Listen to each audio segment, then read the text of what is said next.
আল্লাহর পক্ষ থেকে ম্যানেজার, তারা রাষ্ট্র পরিচালনা করবে, কিন্তু রাষ্ট্র পরিচালনা করার ক্ষেত্রে আল্লাহর পক্ষ থেকে দেওয়া নীতিমালা, আইন, আল্লাহর পক্ষ থেকে রুলস এবং রেগুলেশন অনুসরণ করেই তারা রাষ্ট্র পরিচালনা করতে বাধ্য।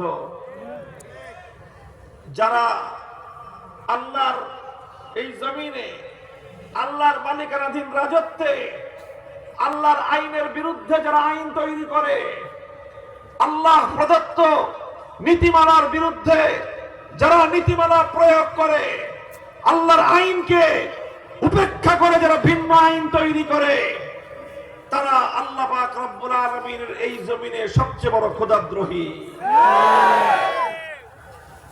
মুহতারাম হাজিরিন, এটা হলো মৌলিক কথা। এই মৌলিক কথা মনে রাখতে হবে ইমানদারদেরকে। রাজনীতি যারা করেন, করতে চান, ভালো কথা। মনে রাখবেন যে আইন বিধান দেওয়ার চূড়ান্ত মালিক একমাত্র কে? আল্লাহর কোন বিধান, আল্লাহর কোন আইনকে চ্যালেঞ্জ করবার অধিকার দুনিয়ার কোন সরকার রাখে না, দুনিয়ার কোন ক্ষমতাবান রাখে না। যেই ক্ষমতাবান, যেই সরকার, যে আইন প্রণয়নকারী সংস্থা, যেই পার্লামেন্ট, যে আইন প্রয়োগকারী, যে আইন প্রণয়নকারী কোন কর্তৃপক্ষ, যারা আমার আল্লাহর আইনের বিরুদ্ধে আইন তৈরি করে, তারা প্রকৃত অর্থে এই পৃথিবীতে সবচেয়ে বড় অপরাধী, খোদাদ্রোহী তারা। আল্লাহ পাক রব্বুল আলামিন আইন তৈরি করে দিয়েছেন, বিধান তৈরি করে দিয়েছেন। সরকারগুলো হলো শুধুমাত্র আল্লাহর সে আইন এবং বিধান অনুযায়ী মানুষকে পরিচালনা করার দায়িত্বশীল। এটা ইসলামী রাজনৈতিক দর্শনের প্রথম বুনিয়াদ এবং বুনিয়াদী কথা। এটা আল্লাযীনা ইম্মাক্কান্নাহুম ফিল আরদি আকামুস সালাহ ওয়া আতামুজ যাকাতা ওয়া আমারু বিল মারুফি ওয়া নাহাউ আনিল মুনকার ওয়ালিল্লাহি আকিবাতুল উমুর। তো আল্লাহ বলতেছেন, ক্ষমতা দেয় কে? ক্ষমতা দেন কে? আল্লাহ।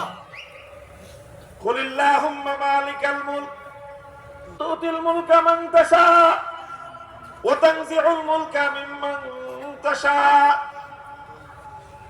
আল্লাহ বলতেছেন, হে নবী বলেন আপনি, আল্লাহুম্মা মালিকাল মুলক, আল্লাহ আপনি রাজত্বের মালিক, ক্ষমতার মালিক আপনি। তুতিল মুলকা মান তাশা, আপনি যাকে ইচ্ছা তাকে রাজত্ব দান করেন। ওয়া তানজিউল মুলকা মিম্মান তাশা, আল্লাহ যাকে রাজত্ব দিয়েছেন, কাউকে আল্লাহ পাক রব্বুল আলামিন সাফ কবলা করে দলিল করে রাজত্ব দিয়ে দেন না। আল্লাহ সাময়িক সময়ের জন্য রাজত্ব দেন। যখনই আল্লাহর মনে চায়, ওয়া তানজিউল মুলকা মিম্মান তাশা, যার কাছ থেকে ইচ্ছা, যখন ইচ্ছা আমার আল্লাহ ক্ষমতা কেড়ে নেন। আমার আল্লাহ যখন কারো কাছ থেকে ক্ষমতা কেড়ে নেওয়ার সিদ্ধান্ত গ্রহণ করেন, আল্লাহর হাত থেকে সেই ক্ষমতাকে আঁকড়ে ধরে রাখবার ক্ষমতা পৃথিবীর কোন শক্তির নাই। আমার আল্লাহ পাক রব্বুল আলামিন এই কথাটা খুব ভালো করে দুনিয়ার মানুষকে স্মরণ করায় দিয়েছেন। আজকের এই প্রজন্ম, আমরা যারা বাংলাদেশের, আমাদের সৌভাগ্য যে আমরা আল্লাহ পাক রব্বুল আলামিনের এই চূড়ান্ত নীতির ঐতিহাসিক সাক্ষ্য বহন করবার সৌভাগ্য আমরা লাভ করেছি। আল্লাহ আমাদেরকে সাক্ষী বানিয়েছেন যে আল্লাহ চাইলে ক্ষমতা কিভাবে কেড়ে নিতে পারেন, কিভাবে আল্লাহ ক্ষমতা কেড়ে নিতে পারেন।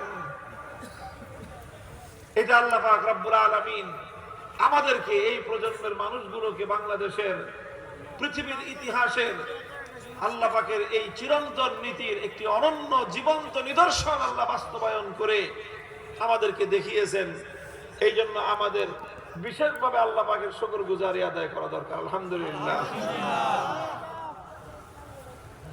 ক্ষমতাকে পাকাপোক্ত করার জন্য, ক্ষমতাকে অপ্রতিরোধ করার জন্য, ক্ষমতাকে শক্তিশালী করার জন্য সব ধরনের ব্যবস্থা গ্রহণ করা হয়েছিল। বিশাল দল, নিজস্ব দলীয় লোকজনের সাজানো প্রশাসন, সব ধরনের বাহিনীগুলো নিজেদের ক্যাডার দিয়ে সাজানো। দেশের আভ্যন্তরীণ যত শক্তি আছে, শক্তির সকল বলয় তৈরি করা হয়েছিল, দুর্ভেদ্য প্রাচীর তৈরি করা হয়েছিল, দুর্গ তৈরি করা হয়েছিল। দেশের আভ্যন্তরীণ শক্তির বাইরে বিদেশি শক্তির আরেক প্রতিরোধ ব্যূহ তৈরি হয়েছিল। এমন একটা অবস্থা হয়েছিল যে এই দেশের প্রত্যেকটা মানুষই মনে করা শুরু করছিল 41 সালের আগে আর কোনো উপায় নেই।